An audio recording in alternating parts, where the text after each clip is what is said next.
Fim do século XVII. Portugal vivia sob a monarquia absoluta, e a religião católica estava presente em todos os aspectos da vida. Mas em dezembro de 1688, uma medida régia mudou a forma como conventos poderiam ser fundados.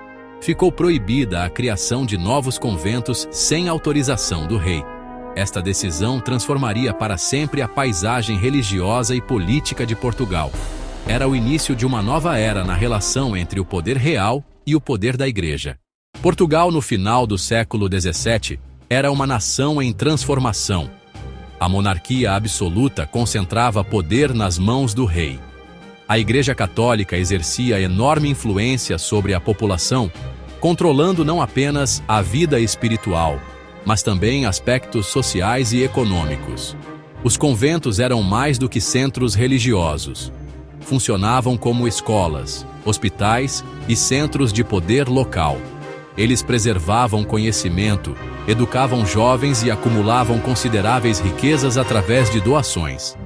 Para as famílias nobres, enviar filhos para a vida religiosa era a estratégia comum para preservar patrimônios e status social.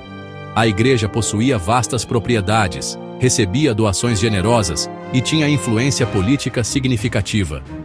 Cada novo convento representava terras e riquezas que saíam do controle direto da coroa. O rei Dom Pedro II observava essa situação com crescente preocupação, vendo um desafio ao seu poder absoluto. Ele percebeu que para fortalecer seu reino, precisava controlar a expansão desmedida das instituições religiosas. A principal preocupação do rei era econômica. Cada novo convento significava menos recursos para o Estado. As terras doadas à Igreja não pagavam os mesmos impostos que outras propriedades, reduzindo a receita real. As riquezas acumuladas nos conventos ficavam fora da circulação econômica do reino. O rei precisava de recursos para financiar seu exército, governo e obras públicas. Havia também a questão demográfica. Muitos jovens entravam para a vida religiosa, esvaziando o reino de trabalhadores e soldados. Menos pessoas significava menos soldados, menos agricultores e menos famílias para gerar novos súditos. A proibição era uma jogada estratégica para reverter essa tendência e reafirmar a autoridade real. Não era um ataque à fé católica, mas um mecanismo de controle político e econômico. As famílias nobres que desejavam fundar conventos tiveram de se submeter ao poder régio pela primeira vez. Era necessário enviar pedidos formais ao rei, justificar a necessidade e esperar aprovação real. Muitos projetos de novos conventos foram interrompidos ou cancelados imediatamente. As ordens religiosas viram suas ambições de crescimento drasticamente limitadas. A paisagem religiosa de Portugal, que se expandia rapidamente, viu esse crescimento desacelerar. O rei demonstrou que nenhuma instituição, nem mesmo a poderosa Igreja, estava acima da autoridade real. A medida reforçou a centralização do Estado e preparou o terreno para futuras reformas. A era da expansão religiosa desenfreada havia chegado ao fim. As consequências da medida se estenderam por séculos, moldando o futuro de Portugal. A relação entre coroa e Igreja tornou-se hierárquica, com a Igreja subordinada ao Estado. O episódio foi prenúncio de futuras reformas, especialmente durante o período pombalino no século XVIII. A expulsão dos jesuítas em 1759 foi consequência dessa política iniciada em 1688. A sociedade adaptou-se à nova realidade. Os conventos aprovados eram vistos como alinhados aos interesses do reino. A vida religiosa continuou, mas seu crescimento passou a ser administrado pelo Estado. As famílias nobres encontraram outras maneiras de lidar com questões de herança e prestígio. A Igreja fortaleceu sua imagem como instituição que caminhava junto ao projeto político real.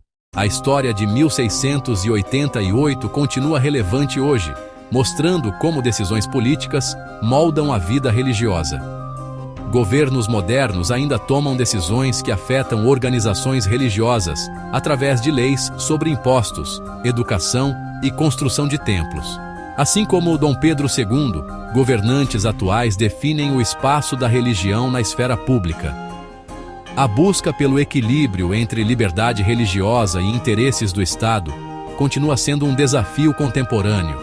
O episódio nos ensina que a separação entre Igreja e Estado foi um processo longo e conflituoso.